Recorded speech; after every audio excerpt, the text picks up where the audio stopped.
Hello बच्चों, आज हम लोग फिर उसी टॉपिक पर आएंगे, मोल फ्रैक्शन पर, और मोल फ्रैक्शन को डिस्कस करेंगे। हमने आपको बताया था कि किसी सॉल्यूशन का मोल फ्रैक्शन जो होता है, टोटल मोल फ्रैक्शन हमेशा यूनिट होता है, एक होता है, एक से मैक्सिमम नहीं होता, कभी यूनिट से मैक्सिमम नहीं होता।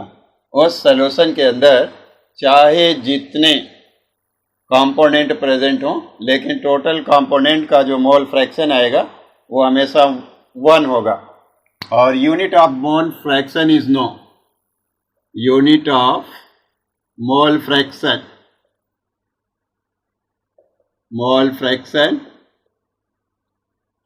कोई यूनिट नहीं होती, नो यूनिट, नो यूनिट, यानी मोल फ्रैक्शन की कोई यूनिट नहीं होती।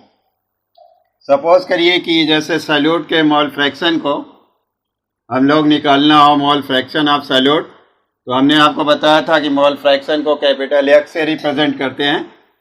X solute is equal to number of mole of solute and number of mole of the solute and solvent both.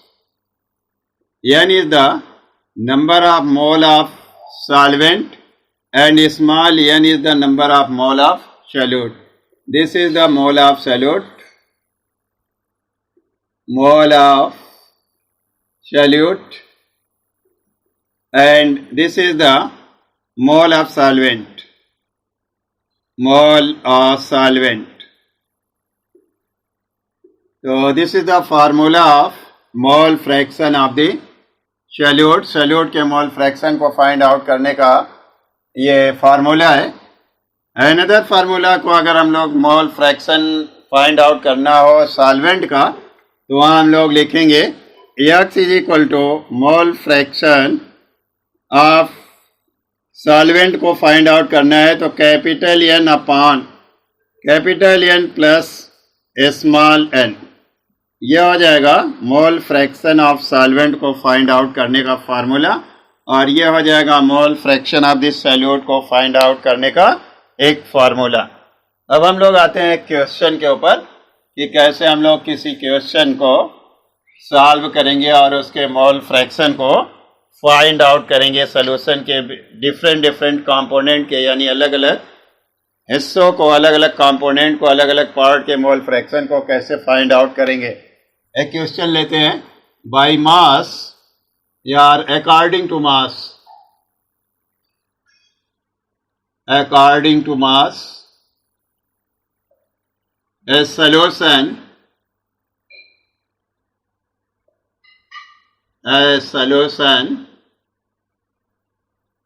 contains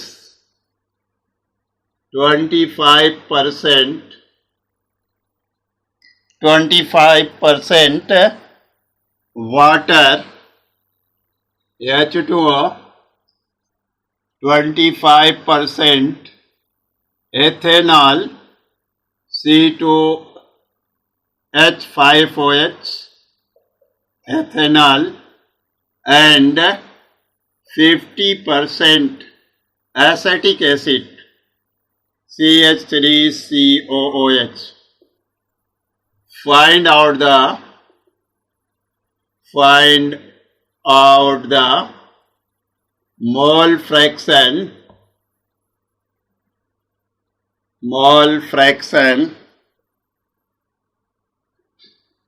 of each component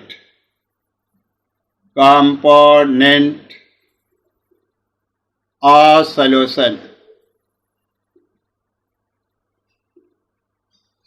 इस question को हम लोगों को सॉल्व करना है। Suppose the total mass of solution, और let the total mass of solution equal 100 मान लेते हैं कि टोटल जो मास हो सॉल्यूशन का वो 100 ग्राम हो। Thus the mass of H2O is equal to 18 gram. Like this, mass of ethanol C2H5OH is equal to 25 gram, and mass of CH3COOH aceticum, that is equal to 50 gram. If N1, N2 and N3 is the and N3 are the mole of H2O C2H5OH and CH3COOH, then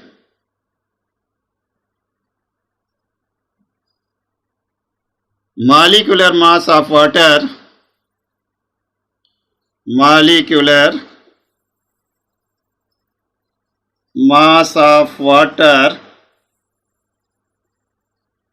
is equal to hydrogen water molecule का mass of water जो होगा, molecular mass of water 18 हो जाएगा. Ethyl alcohol का C2H5OH का molecular mass mm, that is equal to 46, because carbon 2 है, इसलिए हो जाएगा 24, हाइड्रोजन 6, तो हो जाएगा 24 plus 6 that is equal to 60, 30, और ऑक्सीजन होगा 16, ये हो जाएगा 46. एंड molecular mass of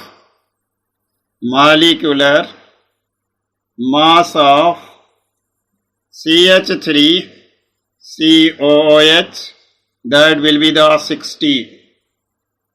यह हो गया आपका 18 ग्राम, यह हुआ 46, यह हुआ 60 ग्राम. अब इस तरीके से हम लोग मोल फाइंड आउट कर लेंगे N1, N2 और N3 को. चलिए हम लोग मोल फाइंड आउट करते हैं N1, N2 और N3 को. तो N1 इज इक्वल टू हो जाएगा, N1 इज इक्वल टू होगा मास ऑफ वाटर है, that is equal to mass of water is equal to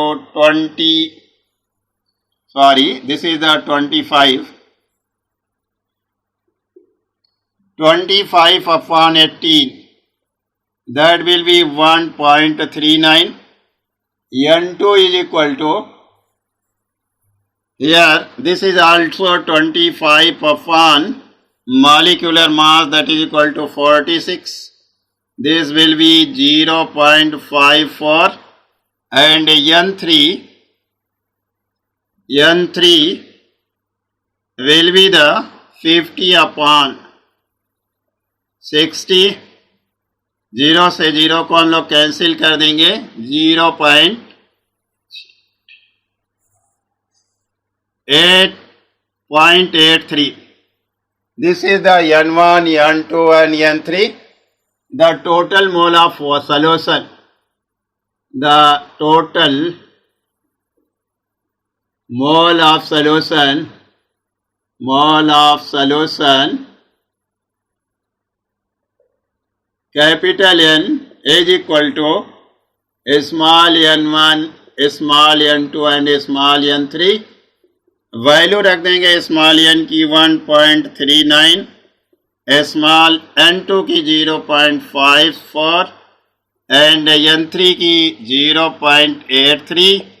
इसको हम लोग ऐड कर लेते हैं, यह हो जाएगा 2.7 and 6. Here 2, 4, 7 and 9, 16, 16 के 0. ये आपका हो जाएगा सॉल्यूशन का टोटल मोल. अब हम लोग एक एक को मोल को हम लोग मोल फ्रैक्शन को फाइंड आउट करेंगे. H2O इज इक्वल टू हो जाएगा n1 की वैल्यू हम लोग रख देंगे n1 upon capital N plus, अब क्या हो जाएगा, कैपिटल N का मतलब total n1 plus n2 plus n3, n1 plus n2 plus n3। इसको हम लोग वैल्यू रखेंगे n1 की वैल्यू 1.39, ये वैल्यू हो जाएगी 2.76। इसको हम लोग जब कैंसिल करेंगे तो डिसमल 2 पॉइंट है, इसको हम लोग डिसमल को कैंसिल कर देते हैं, 2 पॉइंट डिसमल एबव और लोअर कंडीशन में है, तो 0.5 एंड 0.3 ये मोल फ्रैक्शन हो जाएगा वाटर मॉलिक्यूल का। इसी तरीके से हम लोग मोल फ्रैक्शन फाइंड आउट करेंगे एथिल एल्कोहल का, एथेनॉल का, XC2H5OH is equal to N2 upon N1 plus N2 plus N3, that N2 की वैल्यू यहां से हम लोग पुट करेंगे 0.54 अपॉन, इस टोटल वैल्यू को हम लोग यहां से पुट करते हैं 2.76, इसके 2 पॉइंट डिसमल को कैंसिल कर देंगे, ये हो जाएगा आपका 0.196। नेक्स्ट लास्ट जो होगा, थर्ड कंपोनेंट जो होगा, उसका मोल फ्रैक्शन निकालेंगे, CH3COOH is equal to N3 upon N1 plus N2 plus N3। यहाँ N3 की वैल्यू को यहाँ से पुट करेंगे, ये हो जाएगी 0.83 अपॉन, और इस वैल्यू को रखेंगे 2.76, ऐसे कैंसिल कर देते हैं डिसमल को, इसको एक दूसरे से कैंसिल करेंगे, ये वैल्यू हो जाएगी 0.301। ये तीनों कंपोनेंट का मोल फ्रैक्शन फाइंड आउट हो गया, यानी किसी सॉल्यूशन में जितने भी कंपोनेंट थे उनका मोल फ्रैक्शन फाइंड आउट हो गया। अब हम लोग आपसे मिलेंगे